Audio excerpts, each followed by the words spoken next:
ओम शांति। 8 जनवरी 2024। बाबा के महावाक्य। मीठे बच्चे, बाप की याद में रह सदा हर्षित रहो। याद में रहने वाले बहुत रमणीक और मीठे होंगे। खुशी में रह सर्विस करेंगे। प्रश्न। ज्ञान की मस्ती के साथ साथ कौन सी चेकिंग करना बहुत जरूरी है? उत्तर। ज्ञान की मस्ती तो रहती है, लेकिन चेक करो देही अभिमानी कितना बने हैं। ज्ञान तो बहुत सहज है, लेकिन योग में माया विघ्न डालती है। गृहस्थ व्यवहार में अनासक्त हो रहना है। ऐसा ना हो माया चूही अंदर ही अंदर काटती रहे और पता भी ना पड़े।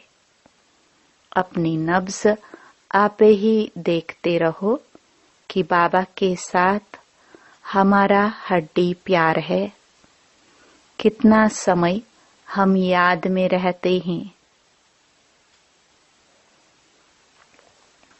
गीत जले क्यों न परवाना।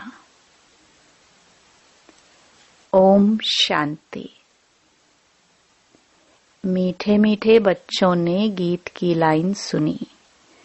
जबकि बाप इतना जलवा दिखाते हैं, तुम इतने हसीन बन जाते हो, तो क्यों न ऐसे बाप का बन जाना चाहिए। जो बाप शाम से सुंदर बनाते हैं। बच्चे समझते हैं हम सांवरे से गोरे बनते हैं। एक की बात नहीं है। वो लोग श्री कृष्ण को श्याम सुंदर कह देते हैं। चित्र भी ऐसा बनाते हैं। कोई सुंदर तो कोई श्याम। मनुष्य समझते नहीं कि यह हो कैसे सकता है। सत्युग का प्रिंस श्री कृष्ण सांवरा हो न सके। श्री कृष्ण के लिए तो सब कहते हैं श्री कृष्ण जैसा बच्चा मिले, पति मिले, फिर वह श्याम कैसे हो सकता है। कुछ भी समझते नहीं है।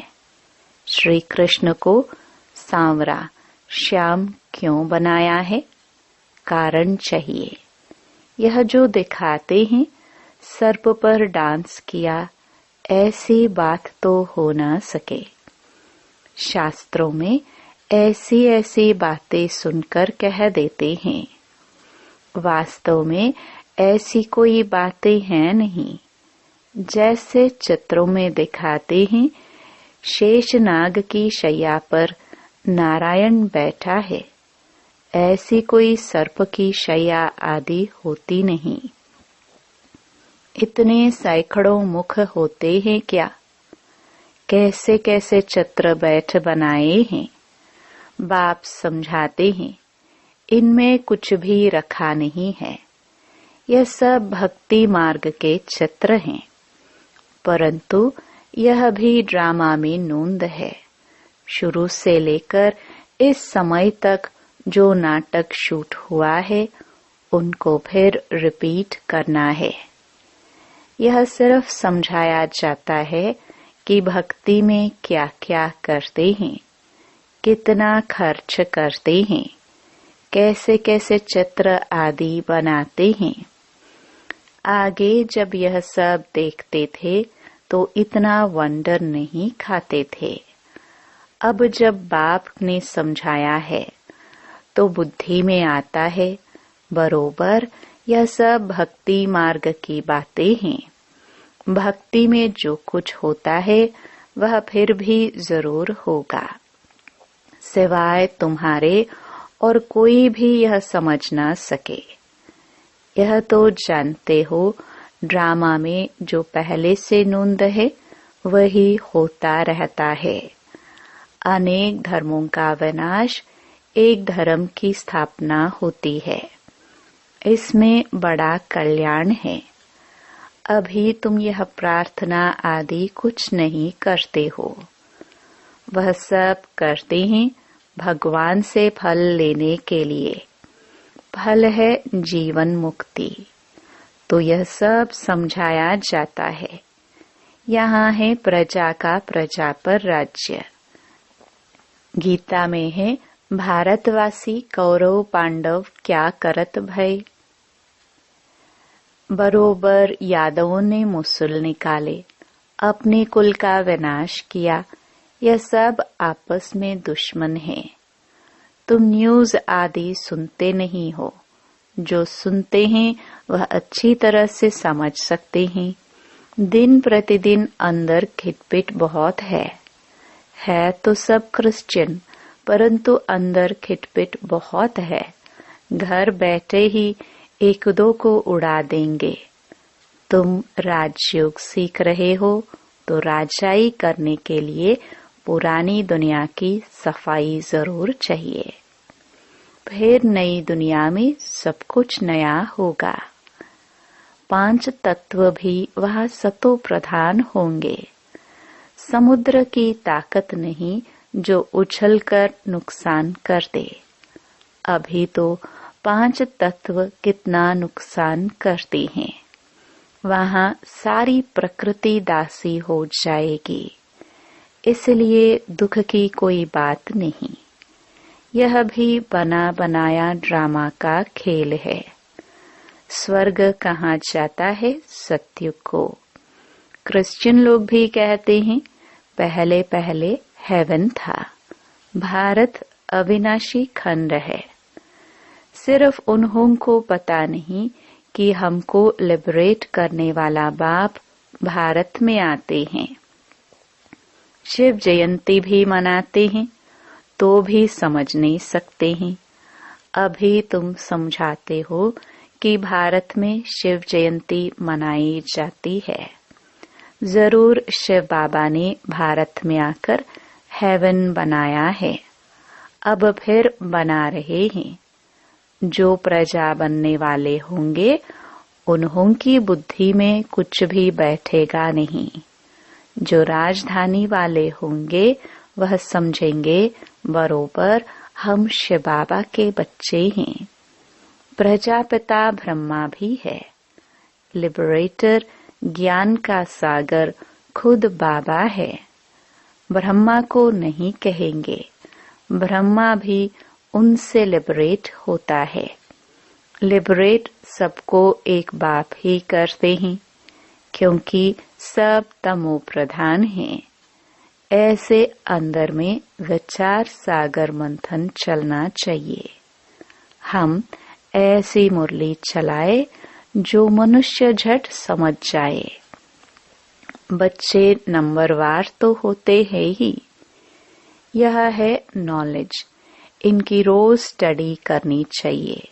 डर के मारे पढ़ाई न पढ़ना यह तो ठीक नहीं है। फिर कहेंगे कर्म बंधन है। देखो शुरू में कितने छूटकर आए, फिर कई चले भी गए। सिंध में बहुत बच्चियां आई, फिर हंगामे के कारण कितने दुश्मन बन पड़े। पहले उन्हों को ज्ञान बहुत अच्छा लगता था। समझते थे इनको दात भगवान की देन मिली हुई है। अब भी ऐसे समझते हैं कि कोई शक्ति है। यह नहीं समझते कि परमात्मा की प्रवेशता है। आजकल रिद्धि सिद्धि की ताकत तो बहुतों में है। गीता उठाकर सुनाते रहते हैं। बाप कहते हैं यह सब भक्ति मार्ग की पुस्तकें हैं। ज्ञान का सागर तो मैं हूँ। मुझे ही भक्ति मार्ग में सब याद करते हैं। ड्रामा प्लान अनुसार यह भी ड्रामा में नोंद है। साक्षात्कार भी होते हैं। भक्ति मार्ग वालों को भी राजी करते हैं। ज्ञान नहीं उठाते तो उनके लिए भक्ति भी अच्छी, फिर भी मनुष्य सुधरते तो है ना। चोरी आदि नहीं करेंगे। भगवान का भजन करने वालों के लिए कभी भी उल्टी बातें नहीं करेंगे, फिर भी भक्त हैं। आजकल तो भल भक्त हैं, फिर भी बहुत दिवाला मार देते हैं। ऐसे नहीं कि शिव बाबा का बच्चा बना तो दिवाला नहीं मारेंगे। पास्ट का कर्म है तो दिवाला मारते हैं। ज्ञान में आने से भी दिवाला मार देते हैं। इसमें ज्ञान का कोई तयलोक नहीं। तुम बच्चे अब सर्विस पर लगे हुए हो, समझते हो श्रीमत पर सर्विस में लगने से फल पाएंगे। हमको सब कुछ वहाँ ट्रांसफर करना है। बैग बैगेज सब कुछ ट्रांसफर कर देना है। बाबा को शुरू में बहुत मजा आया था। वहाँ से जब निकला तो गीत बनाया, अलफ को मिला अल्लाह, बे को मिली बादशाही। श्री कृष्ण का चतुर्भुज का साक्षात्कार हुआ। समझा द्वारिका का बादशाह बनूंगा। ऐसा नशा चढ़ता था। अब यह विनाशी पैसे क्या करेंगे। तो तुम बच्चों को भी खुशी होनी चाहिए। हमको बाबा स्वर्ग की बादशाही देते हैं, परंतु बच्चे इतना पुरुषार्थ ही नहीं करते हैं। चलते चलते गिर पड़ते हैं। अच्छे अच्छे बच्चे बाबा को निमंत्रण देने वाले कभी बाबा को याद नहीं करते।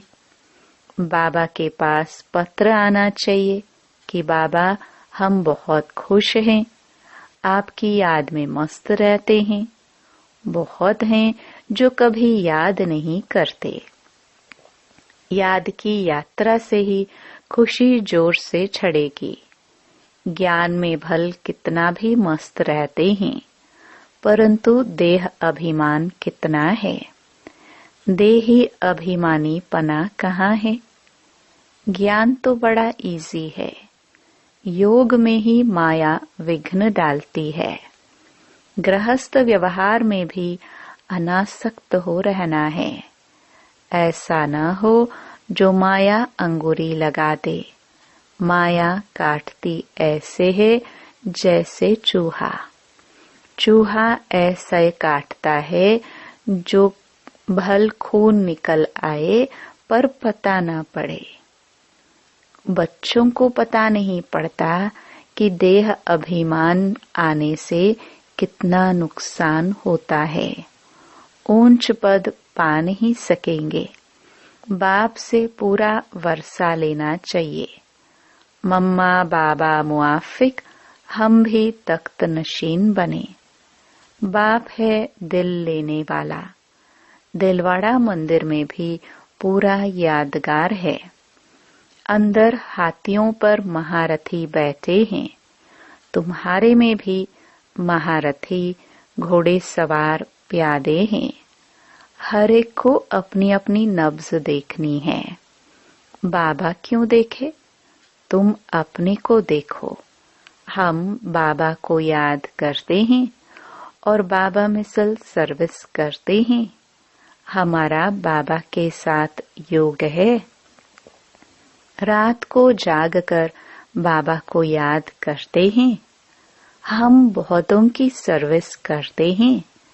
चार्ट रखना चाहिए। बाबा को हड्डी जिगरी कितना याद करते हैं। कोई समझते हैं हम निरंतर याद करते हैं।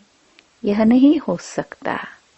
कई समझते हैं हम बाबा के बच्चे बन गए बस, परंतु अपने को आत्मा समझ बाप को याद करना है।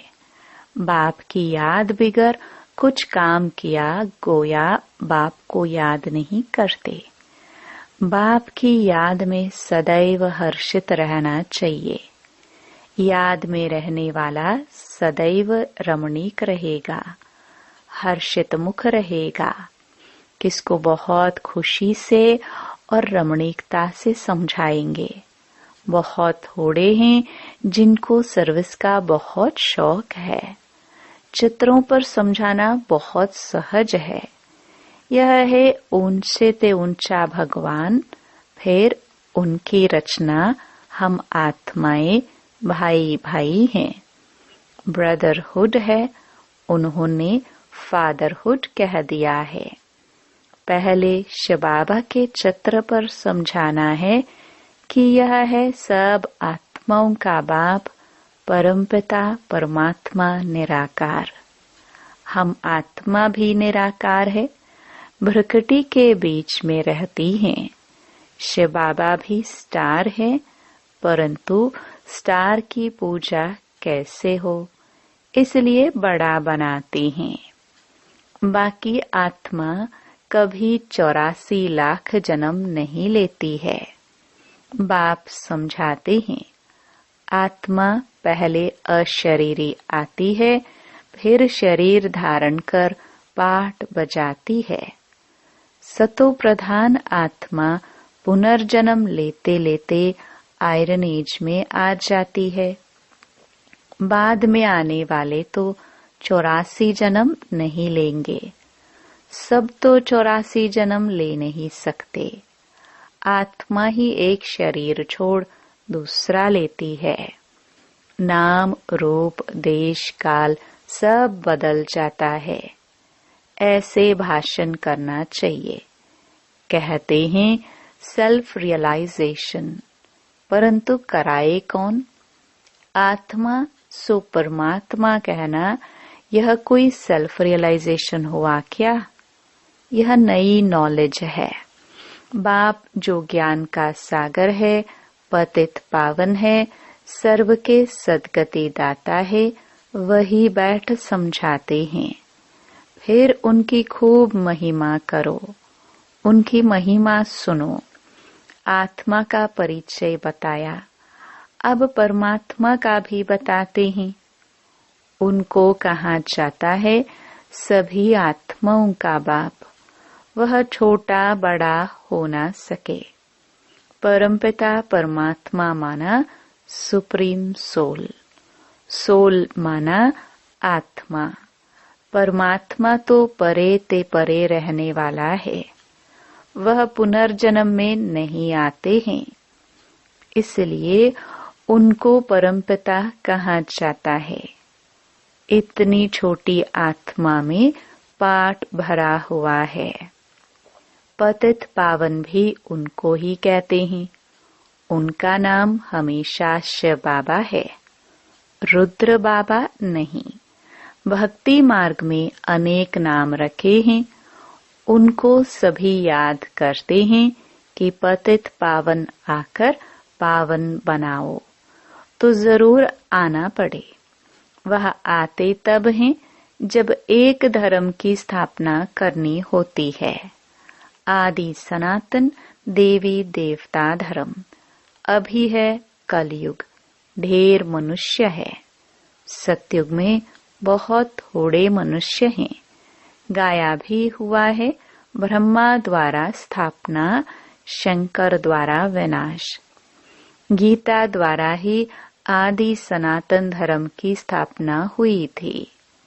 सिर्फ उसमें भी भूलकर श्री कृष्ण का नाम डाल दिया है।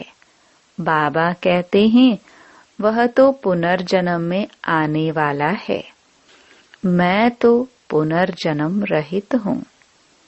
तो अब जज करो कि परमपिता परमात्मा निराकार शिव या श्री कृष्ण। गीता का भगवान कौन? भगवान तो एक को कहा जाता है।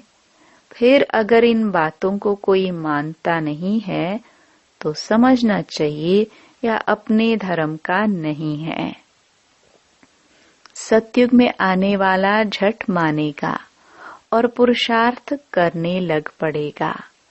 मूल बात ही ये है, इसमें तुम्हारी विजय है। परंतु देही अभिमानी अवस्था कहाँ है? एक दो के नाम रूप में फंसते हैं। भक्ति मार्ग में भी कहते थे, परवाह थी पार ब्रह्म में रहने वाले परमात्मा की। बाकी डर किसका? बहुत हिम्मत चाहिए। भाषण करने वालों को आत्मा का ज्ञान बहुत मस्ती से देना चाहिए। फिर परमात्मा किसको कहा जाता है, इस पर भी समझाना चाहिए। बाबा की महिमा है प्रेम का सागर, ज्ञान का सागर। वैसे बच्चों की भी महिमा है। किसको गुस्सा करना माना? लौ हाथ में उठाना। बाबा कितना मीठा है। बच्चे कोई काम में नटाते मना करते हैं तो नटवर नहीं बनेंगे, बहुत मीठा बनना है। अच्छा, मीठे मीठे सिखिलदे बच्चों प्रति माता पिता बाप दादा का याद प्यार और गुड मॉर्निंग। रूहानी बाप की रूहानी बच्चों को नमस्ते। धारणा के लिए मुख्य सार। पहला, अपना बैग बैगेज सब ट्रांसफर कर बहुत खुशी और मस्ती में रहना है। मम्मा बाबा समान तख्त नशीन बनना है। जिगरी याद में रहना है। दूसरा, किसी के डर से पढ़ाई कभी नहीं छोड़नी है। याद से अपने कर्म बंधन हल्के करने हैं। कभी क्रोध में आकर लौ हाथ में नहीं उठाना है। किसी सेवा में ना नहीं करनी है। वरदान। रॉयल और सिंपल दोनों के बैलेंस से कार्य करने वाले ब्रह्मा बाप समान भव। जैसे ब्रह्मा बाप साधारण रहे, न बहुत ऊंचा न बहुत नीचा। ब्राह्मणों का आदि से अब तक का नियम है कि न बिल्कुल सादा हो न बहुत रॉयल हो, बीच का होना चाहिए। अभी साधन बहुत है, साधन देने वाले भी हैं, फिर भी कोई भी कार्य करो तो बीच का करो। ऐसा कोई न कहे कि यहाँ तो राजाई ठाठ हो गया है। जितना सिंपल उतना रॉयल, दोनों का बैलेंस हो। स्लोगन। दूसरों को देखने के बजाय स्वयं को देखो और याद करो, जो कर्म हम करेंगे हमें देख और करेंगे। अव्यक्ति साइलेंस द्वारा डबल लाइट फरिश्ता स्थिति का अनुभव करो। अभी आपकी सारी कारोबार श्रेष्ठ संकल्प द्वारा इशारों से चलनी चाहिए। ऐसे लाइट रूप में रहो जो व्यर्थ संकल्प व्यर्थ समय समाप्त हो जाए। यही संकल्प उठे जो होना है और जिसको करना है उनकी बुद्धि में भी वही संकल्प उठे कि यही करना है। तब यह साकार वतन सूक्ष्म वतन बनेगा। ओम शांति।